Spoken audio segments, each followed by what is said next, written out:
슈틸리케 감독의 경질로 공석이 된 대한민국 축구 대표팀의 감독자를 놓고 오늘 대한축구협회 기술위원회 첫 회의가 열렸습니다.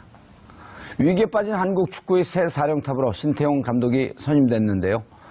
2018년 러시아 월드컵 본선 티켓을 딸 수 있을까요? 이 문제와 관련해 비전문가 한 분과 두 분의 전문가 모시고 말씀 나눠보도록 하겠습니다. 비전문가 고지열 기자 계속 자리하고 계시고요. 축구팬의 한 명으로서 여기에서 앉아 있습니다. 예.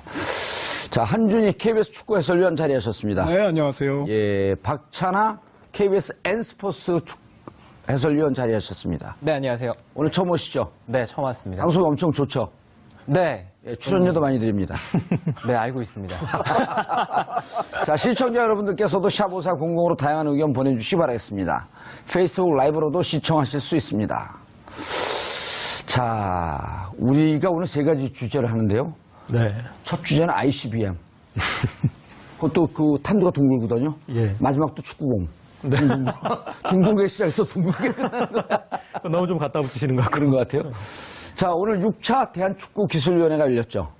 네, 그리고 미사일급 결정이 내려졌습니다. 네, 정말 이 대표팀 새로운 감독 선임을 두고 예. 그간 또 많은 이야기들도 있었고 정말 지금은 사실 팬들의 목소리가 또 가장 중요한 시기 중에 하나거든요. 지금 기술위원장도 잘렸죠. 네, 그 기술위원장도 그만두셨고 그래서 전체적으로 한국 축구가 아주 백척간두에 몰린 상황에서 예. 정말 메가톤급 결정으로 결국은 이제 신태용 감독이 새로운 감독으로 선임이 됐는데 우리가 사실 지난번에도 제가 말씀을 드렸습니다만 뭔가 좀 골든타임을 놓친 의미가 있거든요. 예. 슈틸리케 감독이 불안했을 때 설사 경질은 아니더라도 뭔가 플랜 B에 대한 여러 가지 리스트를 좀 작성을 해서 대비를 해뒀더라면 이번에 대표팀 감독을 선임함에 있어서도 후보군이 좀 더 다양할 수는 있었지만 지금 상황은 그보다는 훨씬 더 급박한 상황이 결국은 됐었고 그런 상황에서의 신태용 감독 선택은 제가 봤을 때는 그래도 나름대로 예. 네, 지금 현재로서는 좀 합리적인 선택을 했다라는 생각입니다. 슈틸리케 감독이 이렇게 잘 못하고 있을 때 볼 점유율을 늘려라. 근데 어떻게?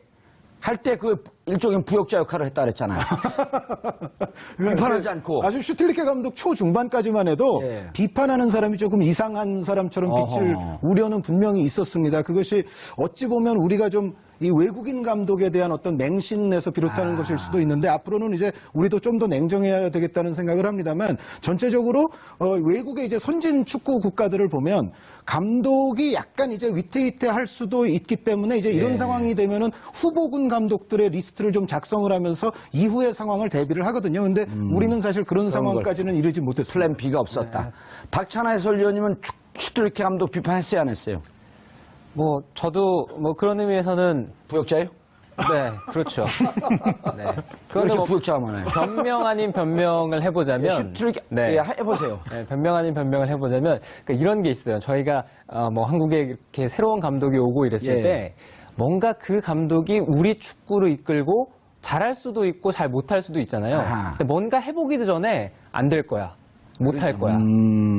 그리고 걸어온 어떤 커리어가 잘 안 됐다고 해서 여기도 잘 안 되리라는 법은 없거든요. 예. 네. 그리고 또 그런 것들을 얘기하기가 또 굉장히 조심스러울 때 외국인 감독이 왔고 어쨌거나 뭐 저도 축구팬의 한 사람으로서 이 업과 무관하게 또 잘 됐으면 하는 마음도 있었고. 예. 네. 이런 거하고 비교할 수 있나요? 그 슈틸리케 감독이 처음 왔을 때 별 효용이 없는데 마치 효용이 있을 거라고 맹신하는 사드하고 비슷하지 않을까요?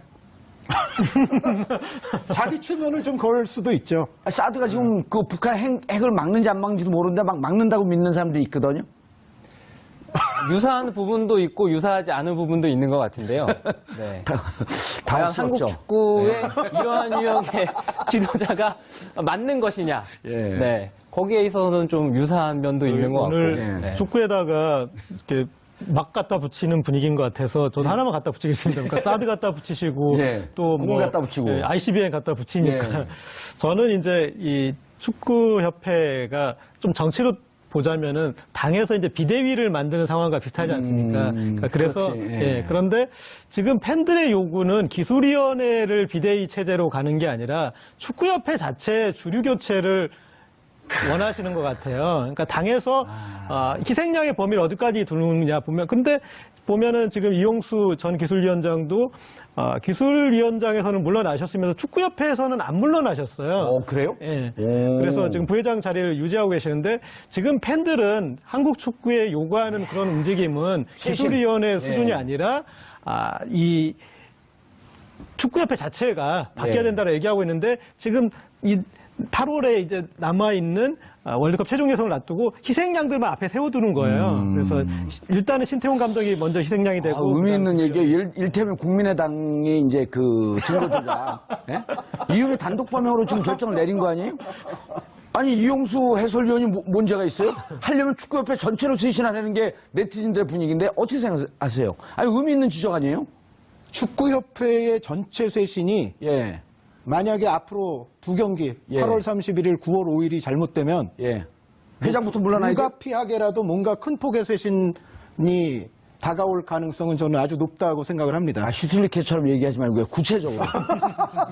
구체적으로. 여기서 성공적으로 대답하면은 지난번에 정치 패널로 전향해야 되는 거 아니에요? 지난번에 우리가 슈틸리케 잘라야 됩니다 그랬어요. 그때 같이 오신 분이 누구였었죠? 장지현 해설위원. 장지현. 장지현 해설위원하고 그리고 그 다음날 우리 얘기를 들었는지 어쩐지 모르지만 무죄 기호는 같이 하는 거거든요. 바로 잘랐어요. 그리고 그때 결정적으로 한진희 해설위원이 이제까지 부역 생활을 한 것을 반성합니다. 네, 저는 솔직합니다. 네, 그리고 잘렸는데 지금 네티즌들이 만약에 이번에 이란한테도 성적이 안 좋고 우즈벡도 우즈벡 역사상 최고의 골든 세대라고 할 정도로 지금 잘하고 있잖아요. 여기에다가도 안 좋으면 감독이 아니라 이제는 회장이 물러나야 되는 탄핵해야 되는 상황까지 가지 않냐 아니면 자진 사퇴해야 되지 않냐 이런 얘기까지 나오고 있거든요. 네티즌들 사이에서는. 물론 이제 축구협회 회장이라는 자리 역시도 선출 과정에 의해서 사실 세워지는 자리입니다. 그래서 이게 돈이 많다고 무조건 할 수 있는 것도 아니고 이제 선출직이기는 합니다만 역시 제가 말씀드렸던 대로 만약에 두 경기의 결론이 잘못 가게 되면 그 상황은 회장직까지는 글쎄 잘 모르겠습니다만 전체적인 어떤 축구계의 커다란 반성과 축구협회에서의 어떤 쇄신도 분명히 좀 그때는 폭이 커질 가능성은 저는 높다고 생각을 합니다. 알겠습니다. 박찬하 해설위원님. 네. 자, 이란전 들어가 보죠. 자, 결론부터 어떨 것 같습니까? 결론부터는 이란과의 경기는 쉽지 않은 경기가 될 겁니다. 우리가 지난번에 홈에서 우리 한준희 해설위원님 뭐라 그랬냐면요. 역대 어찌 보면 기록을 남기고 싶어 할 거다. 단 1점도 실점이 없다, 지금까지. 그런데 1.5분을 내보낼 수도 있고 이미 그 본선에 진출이 됐기 때문에 그러나 그렇다고 해도 한국과의 관계 아주 묘한 신경전 그리고 한 점도 실점하지 않은 이란이 그냥 녹록하게 가진 않을 것이다. 이렇게 얘기했단 말이에요.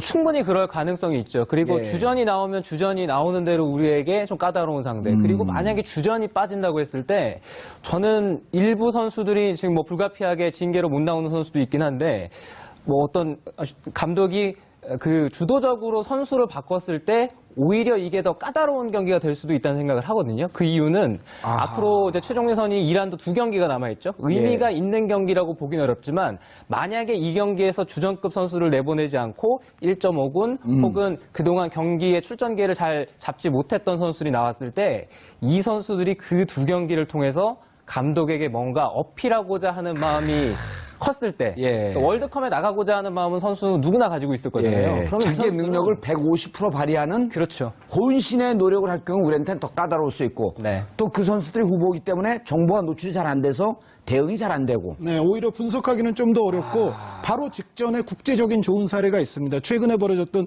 FIFA 컨페더레이션스컵에서 독일이 사실상 2군에 가까운 member가 나왔었고 나머지 이제 칠레, 포르투갈, 멕시코는 1군 멤버가 나왔었는데 우승을 독일이 차지했어요. 바로 며칠 전에. 컨페더레이션 컵을 우리말로 하면 이게 대륙 간컵이 대륙 되겠죠. 간컵. 연맹들 간의 컵. 연맹들 간의.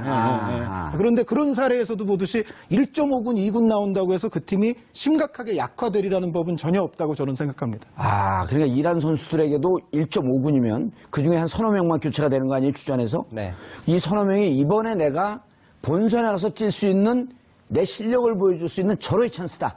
그 선수들에게는 그런 의미가 있고 그동안 주전 선수들은 내가 주전인데 2경기 잘못하면 뭔가 일이 나지 않을까 뭐 이런 또 경각심도 가질 수가 있을 거고요. 예, 그래서 예측하는 결론은 예측은 저는 우리가 이제 어떤 마음가짐으로 이란과의 경기를 준비하느냐 준비 과정이 상당히 중요할 것 같은데 그래도 이제 홈에서 치러지는 경기고 그리고 경기가 치러지는 그 시기 자체가 이 서울이 또 굉장히 고온다습한 그런 시기거든요. 예. 이란 원정을 갔을 때 우리가 그 고지대에 적응에 어려움이 있었다면 이란 선수들은 그 또 습한 날씨에 대한 아마 적응의 문제는 좀 있을 것 같아요. 그래서 예. 네 저는 뭐 무승부 이상을 좀 예상하고 있습니다. 그런데 한주혜 해설님, 네.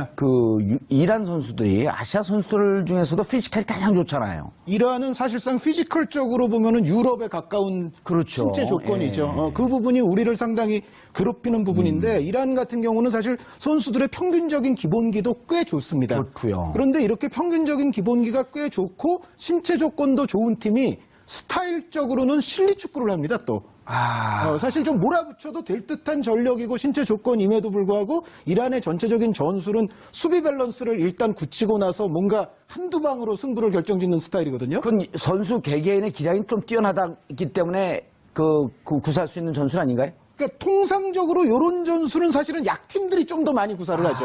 근데 이란은 실질적인 전력이 좀 강한 편인데도 불구하고 이런 스타일의 경기를 하는데 이것이 우리에게는 상당히 좀 어렵게 다가올 때가 많다는 생각입니다. 이번에 강하게 악수를 하려고 그러다가 그냥 평상적으로 악수를 한 트럼프하고 비교하면 어떨까요? 트럼프가 강하게 악수를 하나요, 보통? 보통 강하게 했죠, 이제까지. 근데 이번에 문재인 대통령 만나서 그냥 평상적으로 악수를 하면서 급당황을 했단 말이에요, 우리도. 근데 이란이 이번에 예측 외의 전술을 갖고 나올 가능성은 없을까요?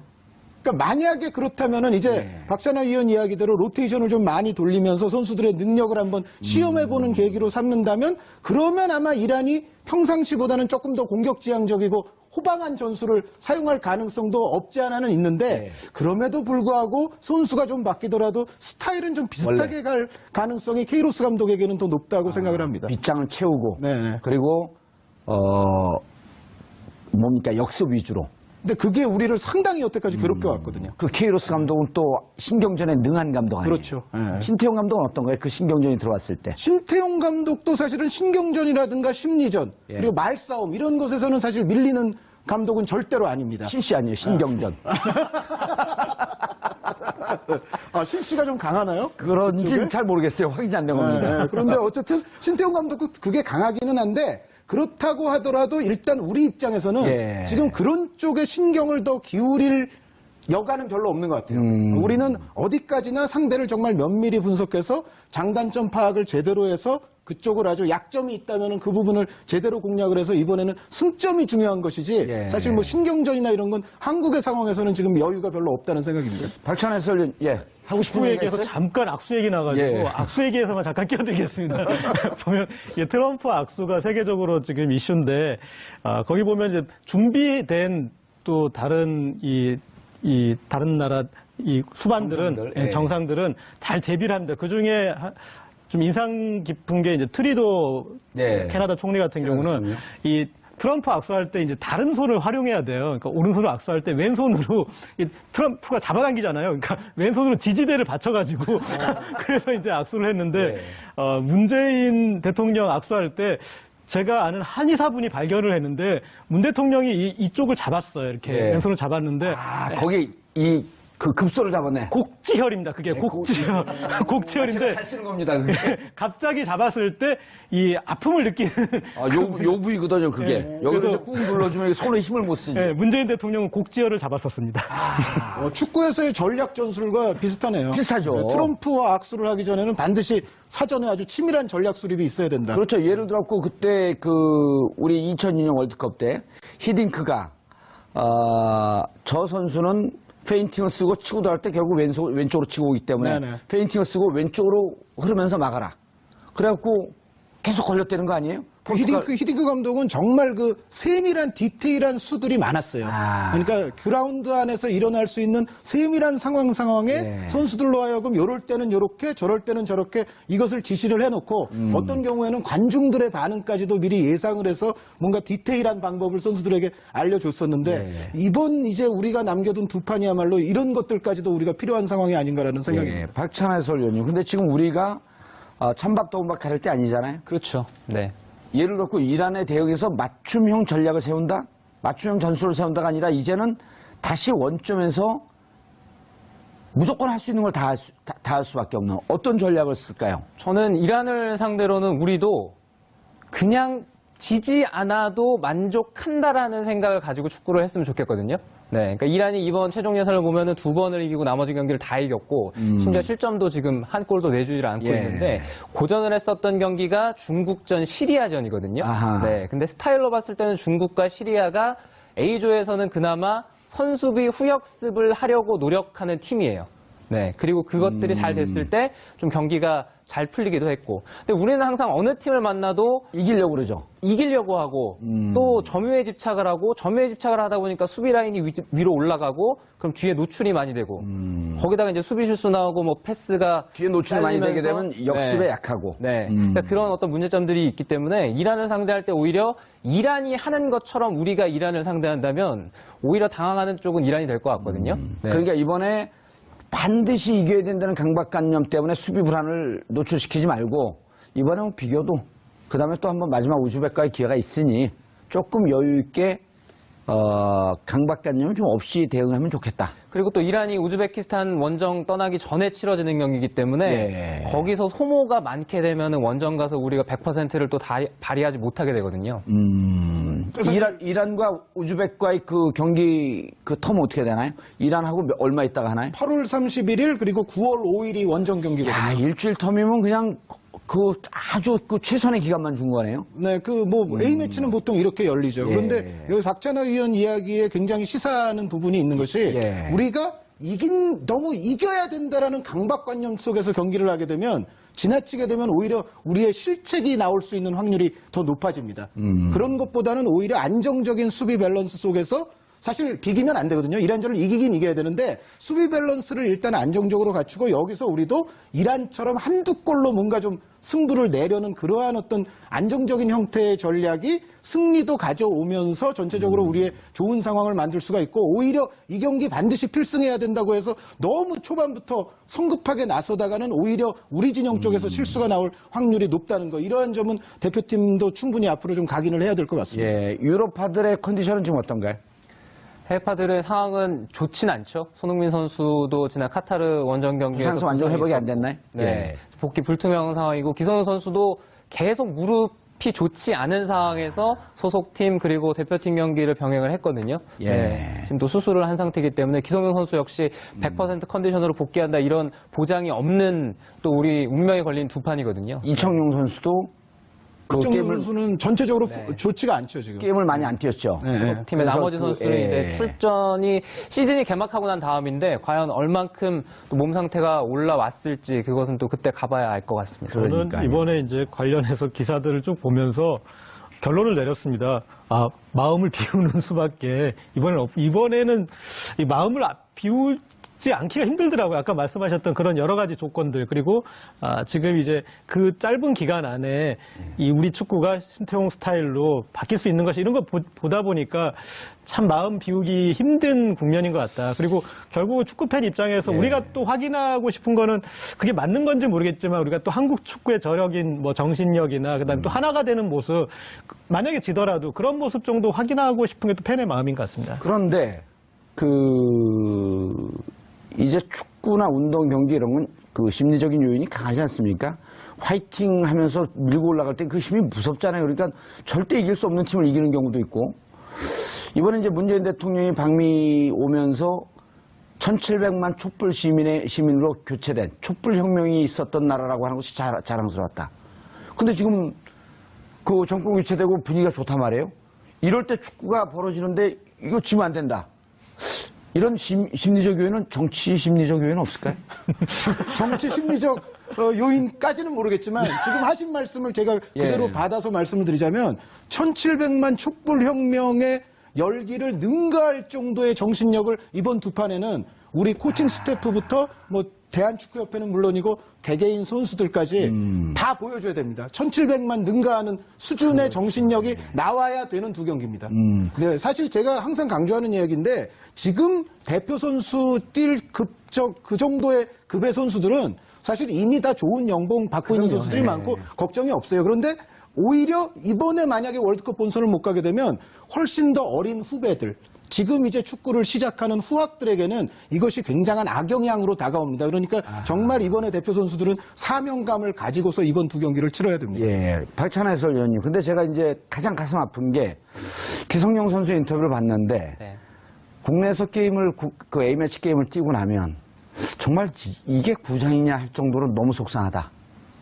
그래서 제가 아까 축구대표팀 얘기, 축구협회 얘기를 처음부터 하려고 했던 이유가 A매치가 그렇게 많이 일어나는 것도 아닌데 왜 A매치들이 유럽의 수준처럼 공을 찰 수 있는 그런 잔디구장 하나 제대로 관리하지 못하냐. 그 많은 예산을 갖고. 이거 어떻게 생각하세요? 그 얘기를 듣는데 미안하더라니까요, 제가 다.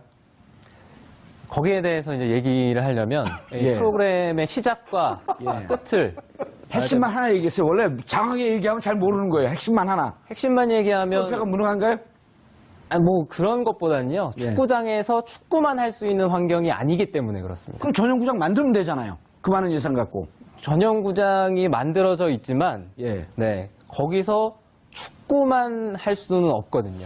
박찬하 해설위원이 지금 그 떠오르는 꿈나무기 때문에 말을 좀 조심해서 하는데 이제 아니 축구장이 보통 이제 지자체의 예. 시설관리공단이 운영을 하게 돼 있어요. 그래서 이 사실 운영 같은 경우에도 엄청난 또 관리 비용이나 여러 가지 또 직원들 임금 여러 가지 부분이 소요가 되거든요. 예. 그러다 보면은 다른 사업 수익 사업을 이제 하게 되고 바로 박 의원 이야기대로 축구 이외의 것들도 결국은 구장에서 하게 된다는 거죠.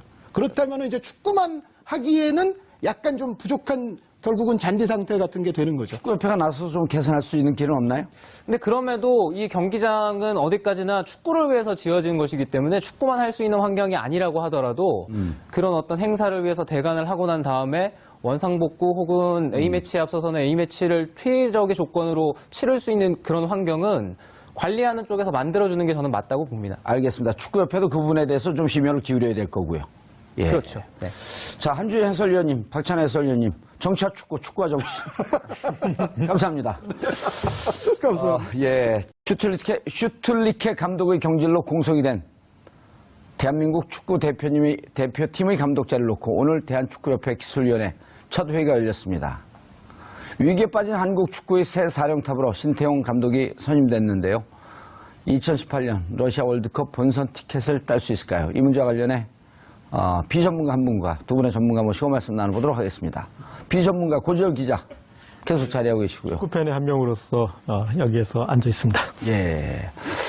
자, 한준희 KBS 축구 해설위원 자리하셨습니다. 네, 안녕하세요. 예, 박찬하 KBS N스포츠 해설위원 자리하셨습니다. 네, 안녕하세요. 오늘 처음 오시죠? 네, 처음 왔습니다. 방송 엄청 좋죠? 네. 예, 출연료도 많이 드립니다. 네, 알고 있습니다. 자, 시청자 여러분들께서도 샵5400으로 다양한 의견 보내주시기 바라겠습니다. 페이스북 라이브로도 시청하실 수 있습니다. 자, 우리가 오늘 세 가지 주제를 하는데요. 네. 첫 주제는 ICBM. 그것도 그 탄두가 둥글거든요. 예. 마지막도 축구공. 둥글게 시작해서 둥글게 끝나는 거야. 너무 좀 갖다 붙이시는 것 같고. 그런 것 같아요. 자, 오늘 6차 대한축구기술위원회가 열렸죠. 네, 그리고 미사일급 결정이 내려졌습니다. 어. 네, 정말 이 대표팀 새로운 감독 선임을 두고 예. 그간 또 많은 이야기들도 있었고 정말 지금은 사실 팬들의 목소리가 또 가장 중요한 시기 중에 하나거든요. 지금 기술위원장도 잘렸죠. 네, 그 기술위원장도 그만두셨고 그래서 전체적으로 한국 축구가 아주 백척간두에 몰린 상황에서 예. 정말 메가톤급 결정으로 결국은 이제 신태용 감독이 새로운 감독으로 선임이 됐는데 우리가 사실 지난번에도 제가 말씀을 드렸습니다만 뭔가 좀 골든타임을 놓친 의미가 있거든요. 예. 슈틀리케 감독이 불안했을 때 설사 경질은 아니더라도 뭔가 플랜 B에 대한 여러 가지 리스트를 좀 작성을 해서 대비를 해뒀더라면 이번에 대표팀 감독을 선임함에 있어서도 후보군이 좀 더 다양할 수는 있었지만 지금 상황은 그보다는 훨씬 더 급박. 유사한 부분도 있고 유사하지 않은 부분도 있는 것 같은데요. 네. 과연 한국 당황스럽죠. 축구에 이러한 유형의 지도자가 맞는 것이냐. 예. 네. 거기에 있어서는 좀 유사한 면도 있는 것 같고. 오늘 네. 축구에다가 이렇게 막 갖다 붙이는 분위기인 것 같아서 저도 하나만 갖다 붙이겠습니다. 그러니까 사드 갖다 붙이시고 예. 또 공 갖다 붙이고. ICBM 갖다 붙이니까 예. 저는 이제 이 축구협회가 좀 정치로 보자면은 당에서 이제 비대위를 만드는 상황과 비슷하지 않습니까? 그러니까 그래서 그렇지. 예. 예, 그런데 지금 팬들의 요구는 기술위원회를 비대위 체제로 가는 게 아니라 축구협회 자체 주류 교체를 원하시는 것 같아요. 그러니까 당에서 희생양의 범위를 어디까지 두느냐 보면, 근데 보면은 지금 이용수 전 기술위원장도 기술위원장에서는 물러나셨으면서 축구협회에서는 안 물러나셨어요. 그래요? 예. 오. 그래서 지금 부회장 자리를 유지하고 계시는데 지금 팬들은 한국 축구에 요구하는 그런 움직임은 기술위원회 수준이 아니라 이 축구협회 자체가 바뀌어야 된다고 얘기하고 있는데 지금 이 8월에 이제 남아있는 월드컵 최종 예선을 놔두고 희생양들만 앞에 세워두는 거예요. 그래서 일단은 신태용 감독이 먼저 희생양이 되고. 의미 있는 얘기예요. 일테면 국민의당이 이제 그 진보주자. 예? 이후에 단독 범행으로 지금 결정을 내린 거 아니에요? 아니, 이용수 해설위원이 문제가 있어요? 하려면 축구협회 전체로 쇄신하라는 게 네티즌들의 분위기인데 어떻게 생각하세요? 아니, 의미 있는 지적 아니에요? 축구협회의 전체 쇄신이 예. 만약에 앞으로 두 경기 예. 8월 31일, 9월 5일이 잘못되면 예. 회장부터 물러나야 돼? 불가피하게라도 뭔가 큰 폭의 쇄신이 다가올 가능성은 저는 아주 높다고 생각을 합니다. 슈틸리케처럼 얘기하지 말고요. 구체적으로. 저 구체적으로. 여기서 성공적으로 대답하면은 지난번에 정치 패널로 전향해야 되는 거 아니에요? 지난번에 우리가 슈틸리케 잘라야 됩니다 그랬어요. 그때 같이 오신 분이 누구였었죠? 장지현 해설위원, 장지현. 장지현 해설위원하고 그리고 그 다음날 우리 얘기를 들었는지 어쩐지 모르지만 무죄 기호는 같이 하는 거거든요. 바로 잘랐어요.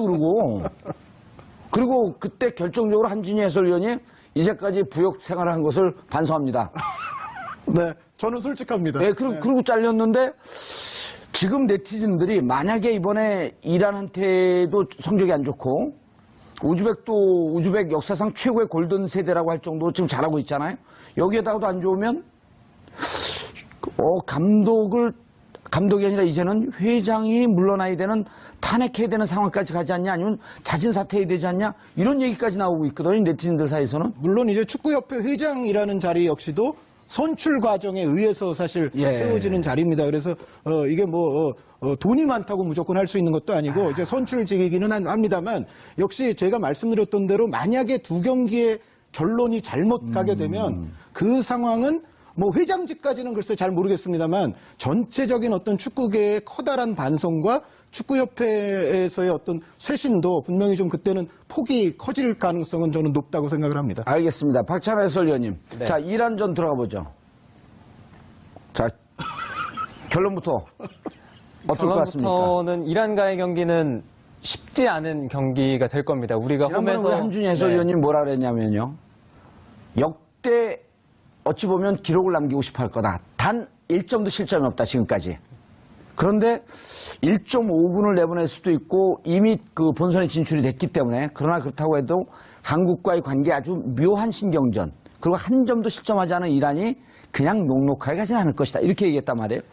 충분히 그럴 가능성이 있죠. 그리고 예. 주전이 나오면 주전이 나오는 대로 우리에게 좀 까다로운 상대. 그리고 만약에 주전이 빠진다고 했을 때 저는 일부 선수들이 지금 불가피하게 징계로 못 나오는 선수도 있긴 한데 어떤 감독이 그 주도적으로 선수를 바꿨을 때 오히려 이게 더 까다로운 경기가 될 수도 있다는 생각을 하거든요. 그 이유는 앞으로 이제 최종 예선이 이란도 2경기가 남아있죠. 의미가 있는 경기라고 보긴 어렵지만 만약에 이 경기에서 주전급 선수를 내보내지 않고 1.5군 혹은 그동안 경기에 출전 기회를 잘 잡지 못했던 선수들이 나왔을 때 이 선수들이 그 2경기를 통해서 감독에게 뭔가 어필하고자 하는 마음이 컸을 때 월드컵에 나가고자 하는 마음은 선수 누구나 가지고 있을 거잖아요. 그러면 자기의 능력을 150% 발휘하는 그렇죠. 혼신의 노력을 할 경우 우리한테는 더 까다로울 수 있고 또 그 선수들이 후보이기 때문에 정보가 노출이 잘 안 돼서 대응이 잘 안 되고 네, 오히려 분석하기는 좀 더 어렵고 바로 직전에 국제적인 좋은 사례가 있습니다. 최근에 벌어졌던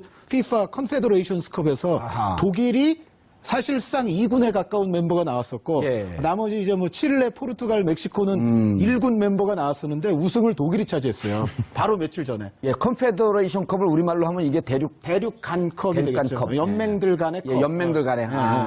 그런데 그런 사례에서도 보듯이 1.5군, 2군 나온다고 해서 그 팀이 심각하게 약화되리라는 법은 전혀 없다고 저는 생각합니다. 그러니까 이란 선수들에게도 1.5군이면 그중에 한 서너 명만 교체가 되는 거 아니에요, 주전에서? 이 서너 명이 이번에 내가 본선에 가서 뛸 수 있는 내 실력을 보여줄 수 있는 절호의 찬스다. 그 선수들에게는 전북 그런 다- 의미가 있고 그동안 주전 선수들은 내가 주전인데 두 경기 잘못하면 뭔가 일이 나지 않을까 뭐 이런 또 경각심도 가질 수가 있을 거고요. 예, 그래서 예측하는 결론은 예측은 저는 우리가 이제 어떤 마음가짐으로 이란과의 경기를 준비하느냐 준비 과정이 상당히 중요할 것 같은데 그래도 이제 홈에서 치러지는 경기고 그리고 경기가 치러지는 그 시기 자체가 이 서울이 또 굉장히 고온다습한 그런 시기거든요. 예. 네. 이란 원정을 갔을 때 우리가 그 고지대에 적응에 어려움이 있었다면 한 상황이 아하. 결국은 됐었고 그런 상황에서의 신태용 감독 선택은 제가 봤을 때는 그래도 나름대로 예. 네, 지금 현재로서는 좀 합리적인 선택을 했다라는 생각입니다. 슈트리케 감독이 이렇게 잘 못하고 있을 때 볼 점유율을 늘려라. 근데 어떻게 할 때 그 일종의 부역자 역할을 했다 그랬잖아요. 비판하지 않고. 아주 슈틸리케 감독 초중반까지만 해도 예. 비판하는 사람이 조금 이상한 사람처럼 빛을 어허. 우려는 분명히 있었습니다. 그것이 어찌 보면 우리가 좀 이 외국인 감독에 대한 어떤 맹신에서 비롯하는 것일 수도 있는데 앞으로는 이제 우리도 좀 더 냉정해야 되겠다는 생각을 합니다만 전체적으로 외국의 이제 선진 축구 국가들을 보면 감독이 약간 이제 위태위태할 수도 있기 때문에 이제 이런 예. 상황이 되면은 후보군 감독들의 리스트를 좀 작성을 하면서 이후의 상황을 대비를 하거든요. 근데 우리는 사실 그런 상황까지는 이르지 못했습니다. 플랜 B가 없었다. 박찬하 해설위원님은 슈트리케 감독 비판했어요, 안 했어요? 뭐 저도 뭐 그런 의미에서는 부역자예요? 네 그렇죠. 네. 왜 그런데 이렇게 뭐 부역자가 많아요? 변명 아닌 변명을 해보자면 슈트리케, 네. 예, 해보세요. 네, 변명 아닌 변명을 해보자면 그러니까 이런 게 있어요. 저희가 뭐 한국에 이렇게 새로운 감독이 오고 이랬을 예. 때 뭔가 그 감독이 우리 축구를 이끌고 잘할 수도 있고 잘 못할 수도 있잖아요. 아하. 근데 뭔가 해보기도 전에 안 될 거야. 못할 거야. 그리고 걸어온 어떤 커리어가 잘 안 됐다고 해서 여기도 잘 안 되리라는 법은 없거든요. 예. 네. 그리고 또 그런 것들을 얘기하기가 또 굉장히 조심스러울 때 외국인 감독이 왔고 어쨌거나 뭐 저도 축구팬의 한 사람으로서 이 업과 무관하게 또 잘 됐으면 하는 마음도 있었고. 예. 네.